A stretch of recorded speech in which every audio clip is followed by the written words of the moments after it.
MIC is the Men in Childcare Network for London, and I set it up because I wanted a place where young men, and indeed old men, could meet and talk about their roles and responsibilities when working with small children, and the influence they have, and the message they want to give to future people who want to work in the sector. What MIC has done, it's given for the first time, and as I said, I've been in childcare nearly 28 years, it's actually given us a voice. MIC has provided me with a lot of motivation. I've seen men that I look up to in this profession and what they're doing at the moment. That's inspiring. I'm not in it by myself. I have other men who are doing things with their lives which similarly I would like to be doing at their age. For someone young getting into the job, it's very, very comforting. Families come in all shapes and sizes nowadays. The nuclear family is no longer the nuclear family. Now, if a child is spending 50 hours a week at nursery, that's a big part of the week.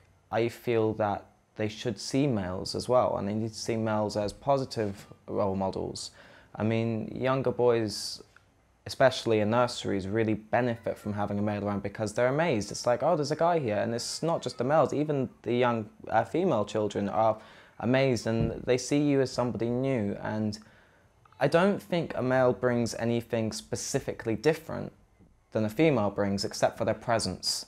For many dads, coming into the nursery can sometimes be a bit intimidating. Again, very women orientated, and things like children's centres, drop-ins and stuff have been quite kind of difficult for men to attend. Whereas if you have a male staff member, it's definitely a more welcoming visual for the men, really, to see a man doing stuff that they themselves as dads are learning to do.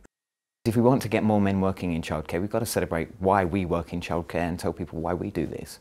Men have nurturing instincts, we have protective instincts, so why shouldn't we work with children? Why shouldn't we want our children in society to have the very best? Are we more likely to come across an allegation in our career? Yes, probably. Is it soul destroying? Yeah, it is. You know, I've had one that I was prepared to leave the industry because I just couldn't cope. I just didn't think I'd ever want to go through that again. But what stopped me was I'm good at my job. And I know that if I wasn't doing my job, I would not only be letting myself down, I'd be letting down the children that I care for. Because I care about my job and I care about them and I care about their education, their development and their future. And that comes before any prejudice. You know, there are absolutely mega benefits to men being in childcare. There's so much negative stigma, unfortunately. I think MIC has a real good chance of putting a real positive spin on men in childcare, which really needs to happen. Recently we were acknowledged that with the Nursery World Awards, where we won the Diversity and Inclusion Award, which I think was a great step because as a new network we just want to be an important part with others, helping influence policy as well. Childcare isn't a job that you clock on, you clock off and you go home and you do your hours and you get paid fantastic amounts of money. It doesn't work like that. You come into this career because you're passionate and you like it. My journey has been amazing, every day of it, and even the sad times have been amazing because I've learned so much in the last 4 years. It's a really nice feeling being able to wake up in the morning and smile and say, I like what I do, I'm going to work.